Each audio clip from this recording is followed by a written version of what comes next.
नमस्कार मित्रांनो, स्वागत आहे तुमचं मराठी टेक मित्र यूट्यूब चॅनलमध्ये। मुख्यमंत्री माझी लाडकी बहीण योजना या योजनेसाठी ज्या महिलांनी नारी शक्ती दूत ॲपवर किंवा वेबसाईटवर अर्ज केलेले आहे आणि त्यांचे अर्ज अप्रूव्ह झालेले आहे, त्यांनी आता काय करायचं आहे याबद्दलची माहिती आपण या व्हिडिओमध्ये जाणून घेणार आहोत। ज्या महिलांचे अर्जाचे स्टेटस हे असे अप्रूव्ह झाले आहे, त्यांनी आता काय करायचं आहे जेणेकरून त्यांच्या बँक खात्यामध्ये पैसे जमा होतील। तर त्यासाठी त्यांनी काय करायचं आहे याबद्दलची माहिती आपण या व्हिडिओमध्ये जाणून घेणार आहोत।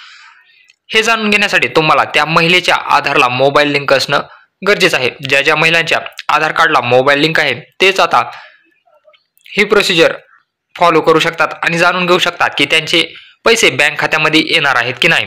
जर त्यांच्या आधारला मोबाईल नंबर लिंक नसेल तर तो मोबाईल नंबर तुम्हाला लिंक करून घ्यावा लागेल।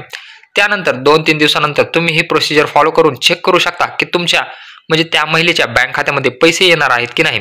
त्यासाठी तुम्हाला डिस्क्रिप्शन बॉक्समध्ये एक लिंक दिलेली आहे, त्या लिंकला तुम्हाला ओपन करायचं आहे। त्यासाठी तुम्हाला आधारची वेबसाईट ओपन करायची आहे आणि इथं लॉग इन या बटनावर क्लिक करायचं आहे। लॉग इन या बटनावर क्लिक केल्यानंतर तुम्हाला सर्वप्रथम इथं तुमचा त्या महिलेचा आधार नंबर टाकायचा आहे, कॅप्चा कोड टाकायचा आहे, लॉग इन विथ OTP यावर क्लिक करायचं आहे। त्यानंतर महिलेच्या रजिस्टर्ड मोबाईल नंबरवर एक OTP पाठवला जाईल, तो OTP टाकून तुम्हाला लॉग इन करून घ्यायचा आहे। तर OTP टाकून लॉग इन झाल्यानंतर तुम्हाला इथं खाली यायचं आहे, बँक सीडिंग स्टेटस यावर तुम्हाला क्लिक करायचं आहे। बँक सीडिंग स्टेटस यावर क्लिक केल्यानंतर इथं तुम्ही पाहू शकता आधार नंबरचे लास्टचे 4 डिजिट दाखवेल आणि congratulation your Aadhaar bank mapping has been done आणि बँकेचं नाव दाखवेल India post payment bank. Bank seeding status active दाखवत आहे आणि लास्ट अपडेट डेट दाखवत आहे। तर आता या महिलेच्या बँक खात्यामध्ये म्हणजे इंडियन पोस्ट पेमेंट बँक या खात्यामध्ये मुख्यमंत्री माझी लाडकी बहीण योजना या योजनेचे पैसे येणार आहेत। तर तुम्ही घर बसल्या असं चेक करू शकता। जर तुमचा मुख्यमंत्री माझी लाडकी बहीण योजनेचा अर्ज मंजूर झाला आहे, त्यानंतर तुम्हाला आधारच्या वेबसाईटवर जायचं आहे आणि तुमचं आधार बँकेला लिंक आहे का नाही हे चेक करायचं आहे। त्यासाठी तुमच्या आधारला मोबाईल लिंक असणं आवश्यक आहे।